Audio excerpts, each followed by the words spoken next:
Assalamualaikum warahmatullahi wabarakatuh. Salam sejahtera bagi kita semua. Selamat datang di podcast Kesehatan Anak Magang, sebuah ruang diskusi seputar pembangunan desa, inovasi masyarakat, dan potensi lokal. Pada episode kali ini kami membahas tentang peran penting kelompok sadar wisata atau Podarwis dalam pengembangan desa wisata, serta aspirasi dan masukan yang ingin disampaikan kepada pemerintah. Telah hadir bersama kami perwakilan dari Podarwis Desa Sambiljo, yaitu Bapak Muslimin selaku Ketua Podarwis. Terima kasih Pak karena telah menyempatkan waktunya.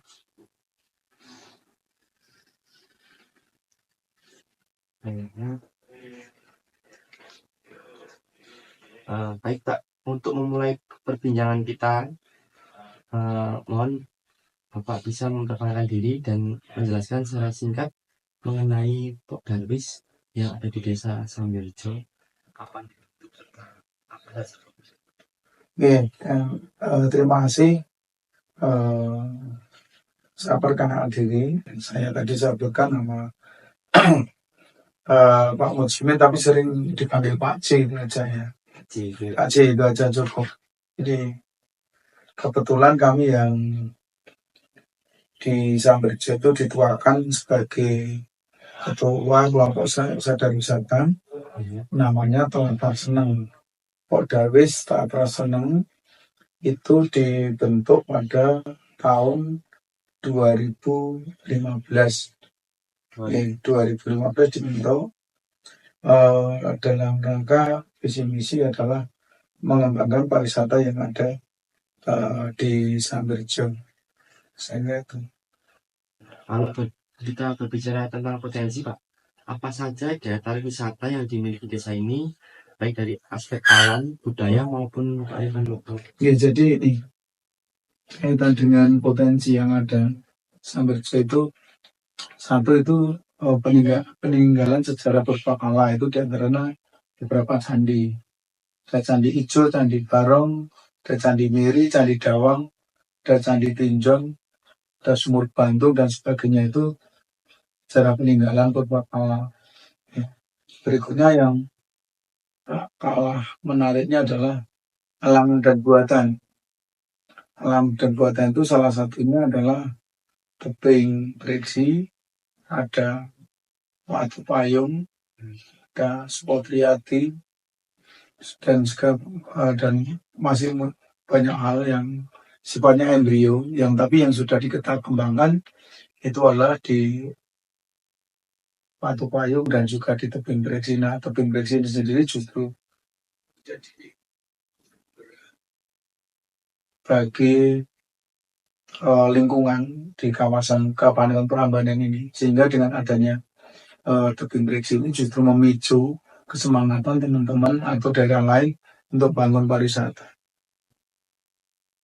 Visi misi kami adalah sekali lagi mengembangkan potensi dengan membuat paket-paket wisata dan memberdayakan masyarakat saya. Berarti juga itu kerjasamanya dengan biro wisata gitu Pak? Jadi gini, fungsi Podarwis itu adalah fungsinya satu sebagai mitra pemerintah. Jadi sebagai mitra pemerintah karena itu di tingkat desa sesuai Pergub 40 tahun 2020 bahwa Podarwis itu ada di tingkat kelurahan atau desa. Berikutnya fungsi berikutnya adalah melaksanakan sabta pesona. Artinya ada sabta pesona, ada aman, ada tertib, ada bersih, indah, rapi, sejuk, penahan dan sebagainya. Ini salah satu. Yang kedua, yang ketiga adalah fungsi Podarwis itu membuat paket wisata. Tadi saya sebutkan bahwa tugas Podarwis adalah membuat paket-paket wisata. Inilah yang nanti akan kita kerjasamakan baik dengan warga masyarakat lokal maupun nanti di luar pemerintah atau wilayah Sambiljo. Jadi itu tugas kita adalah membangun kerjasama untuk membangun jejaring nanti baik dengan masyarakat atau masyarakat baik lokal maupun internal maupun eksternal. Jadi keterlibatan masyarakat ini sangat aktif ya Pak di setiap contohnya di tebing Breksi yang saya tahu itu semua dari masyarakat. Jadi karena ini kita memahami tentang nanti dampak dari pembangunan pariwisata ini, sehingga masyarakat juga menyadari bahwa keterlibatan masyarakat itu sangat dipentingkan atau sangat diperlukan, karena di dalam pelayanan kepariwisataan itu tidak bisa hanya dilayani oleh pengurus atau warga masyarakat. Memang harus paham betul tentang bagaimana kita melayani tentang kepariwisataan. Lalu bagaimana Pak peran generasi muda dalam mendukung kegiatan pariwisata?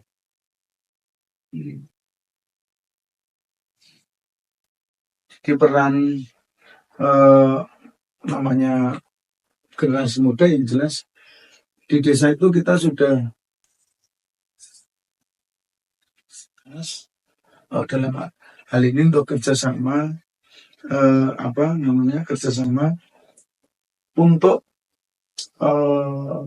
sekolah gratis, sehingga nanti generasi muda itu akan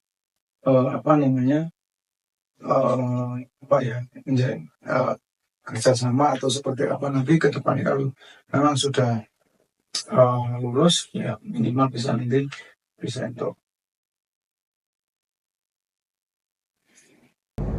Baik Pak, selanjutnya terkait tentang tantangan dan hambatan ya Pak. Tentunya dalam proses pengembangan desa wisata tidak terlepas dari berbagai tantangan. Apa saja kendala utama yang dihadapi selama ini? Kalau kendala itu membangun mindset yang jelas. Bagaimana membangun mindset? Karena itu membangun pikiran, merubah mindset ini yang menjadi bukan kendala, tapi ini menjadi tantangan yang benar-benar ini butuh waktu. Karena itu program tidak kelihatan, tidak butuh waktu lama, tidak kelihatan dan sebagainya, butuh kesabaran.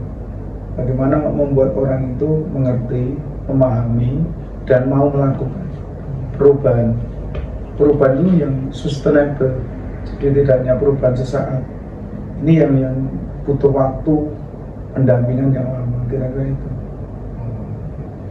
Lalu untuk dalam hal hambatan pendanaan, promosi atau infrastruktur ada nggak ya? Saya kira kalau bahasa orang jadi mau biasa segala sesuatu pasti banyak dana, tapi ini bukan menjadi kendala bagi kami. Bukan kendala itu bukan berarti kami punya uang banyak, enggak. Karena kita membangun itu kita harus paham betul. Ketika kita membangun sesuatu bukan berdasarkan dana dulu, tapi didasarkan kesemangatan, didasarkan kegotong-royongan, pemahaman tentang apa yang mau dilakukan. Kalau uang itu mengikut. Karena ketika kita mau membangun sesuatu berdasarkan uang itu sudah salah bagi kami. Ya, jadi kita paham dulu, mau membangun sesuatu itu harus ada niat yang betul untuk apa, bagaimana itu kita berbuat sesuatu dulu. Kalau kita sudah berbuat sesuatu, insya Allah nanti uang itu akan mengikuti. Contoh di Breksi itu yang miliaran seperti itu kita bangun dulu, nggak mikirkan punya uang, tidak. Kalau mikirkan punya uang, Breksi tidak akan terbangun. Jadi kita harus ada mindset bagaimana kita itu mau melakukan, walaupun sekecil apapun kita lakukan dulu.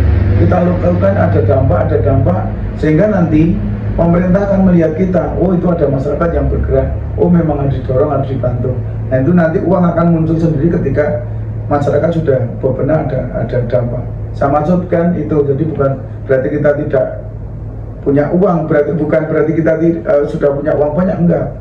Tetapi yang pertama, yang utama itu bagaimana kita memahami mindset ini, membuka bahwa perubahan itu tidak serta-merta harus didasari uang. Jadi harus didasari tenaga pemikiran, visi-misi, kemauan itu dulu. Lakukan baru uang nanti menyusul. Tetap pakai uang, kita nggak mungkin bangun sesuatu tanpa uang, bukan itu maksud saya. Jadi lebih menjelaskan bahwa ketika kita mau membangun segala sesuatu, apapun jangan berdasarkan uang dulu. Kalau sudah berdasarkan uang itu ya biasanya banyak gagal karena tidak mampu, karena kalau sudah ada uang baru berjalan ini yang masalah. Harusnya kita membangun sesuatu akan menjadi uang, ini yang harus dilakukan. Jadi membangun sesuatu, melakukan sesuatu ada dampak, syukur itu dampaknya bisa muncul uang. Itu yang kita tuju, bukan ada uang baru bekerja. Itu nek kami, kayak itu. Selanjutnya untuk dukungan dan harapan untuk pemerintah ya Pak. Sejauh ini bagaimana dukungan dari pemerintah, baik desa, kabupaten maupun provinsi dalam pengembangan desa wisata? Kalau pemerintah itu kan punya kewajiban nih. Ini dukungan pemerintah tentu pemerintah itu sudah memahami. Karena visi pemerintah tentu sama untuk mensejahterakan masyarakat. Nah, dalam rangka mensejahterakan masyarakat itu tentu tugas pemerintah itu satu membuat payung hukum dalam arti regulasi. Yang kedua memfasilitasi dengan anggaran. Nah, ini yang pokok pemerintah itu seperti ini. Jadi membuatkan payung hukum, membuatkan regulasi yang dibutuhkan masyarakat. Yang kedua memfasilitasi dengan anggaran. Saya kira itu. Untuk yang saat ini tuh bentuk dukungan apa ya Pak yang dibutuhkan untuk saat ini? Saat ini ya model satu pendampingan pasti, kembali lagi namanya membangun masyarakat, membangun mindset itu tidak hanya setahun 2 tahun, terus akan dilakukan terus. Pemberdayaan masyarakat dengan penambahan sumber daya manusia dalam arti meningkatkan kapasitas sumber daya manusianya. Ini yang terus pendampingan, pendanaan. Ini yang harus dilakukan oleh pemerintah. Jadi tidak hanya membangkitkan kesemangatan, tapi pendampingan. Didampingi apa yang dibutuhkan masyarakat itu apa. Terus yang berikutnya pendanaan pasti, karena segala sesuatu pasti pakai dana. Kalau sudah didampingi segala macam, pelan-pelan nanti dilepas, diikuti dan sebagainya. Saya kira masyarakat akan berkembang ketika itu ada pendampingan, ada arahan, ada peningkatan kapasitas, dan ada pendanaan.